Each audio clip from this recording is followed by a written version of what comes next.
Nucleophilicity order of, देखो 3 structure दिए गए हैं। न्यूक्लियोफिलिसिटी किन बातों पर डिपेंड करती है? अच्छा, बेसिसिटी और न्यूक्लियोफिलिसिटी दो चीजें हमें कंपेयर करनी होती है सेम कंपाउंड में, सेम ग्रुप्स में, ठीक है, सेम स्पीसीज में। तो जो एसिड बेसिसिटी होती है वो तो थर्मोडायनेमिकल प्रॉपर्टी होती है। कैसी होती है? थर्मोडायनेमिकल, जिसमें स्टेरिक हिंड्रेंस का कोई इफेक्ट नहीं आता है, ठीक है। क्यों? हाइड्रोजन को इलेक्ट्रॉन डोनेट करना होता है। हाइड्रोजन छोटू सा है तो उसके वो तो स्टेरिक रिपल्सन कॉज नहीं करेगा।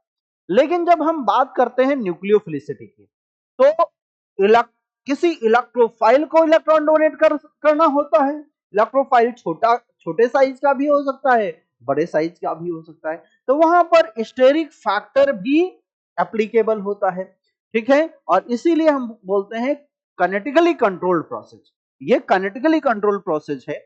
ऐसे तो क्या, जितनी ज्यादा इलेक्ट्रॉन डेंसिटी हो उतना ज्यादा क्या होगा? न्यूक्लियोफिलिसिटी उतनी ज्यादा होगी। लेकिन एक बात और ध्यान रखनी है कि अगर स्टेरिक हिंड्रेंस बढ़ गया तो फिर न्यूक्लियोफिलिसिटी घट जाती है, भले इलेक्ट्रॉन डेंसिटी ज्यादा हो। ध्यान से देखो, यहां पर इसने इसने इसने कार्बन को इलेक्ट्रॉन दिया और कार्बन अगले को सप्लाई कर रहा है, ठीक है। तो नेट इलेक्ट्रॉन डेंसिटी सबसे ज्यादा यहां पर होने वाली है, ठीक है। इसमें क्या हुआ?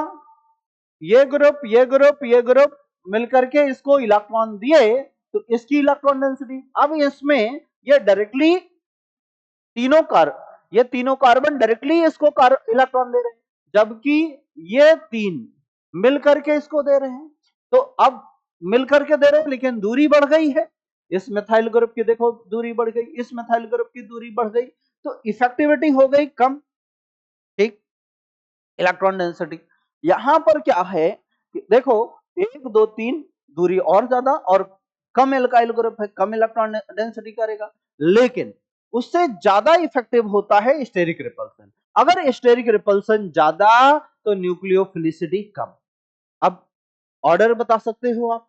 यहां पर इन दोनों में स्टेरिक रिपल्सन है, फर्स्ट वाले में स्टेरिक रिपल्सन नहीं, तो आंसर क्या आएगा? फर्स्ट, सेकेंड और third. This is the answer. Clear? ठीक है, कई जगह पे 3 to 1 होता है, तो वो 3 to 1 भी मिल सकता है, वो गलत होगा। क्यों गलत होगा? कि स्टेरिक रिपल्सन सबसे ज्यादा इंपॉर्टेंट है। क्लियर?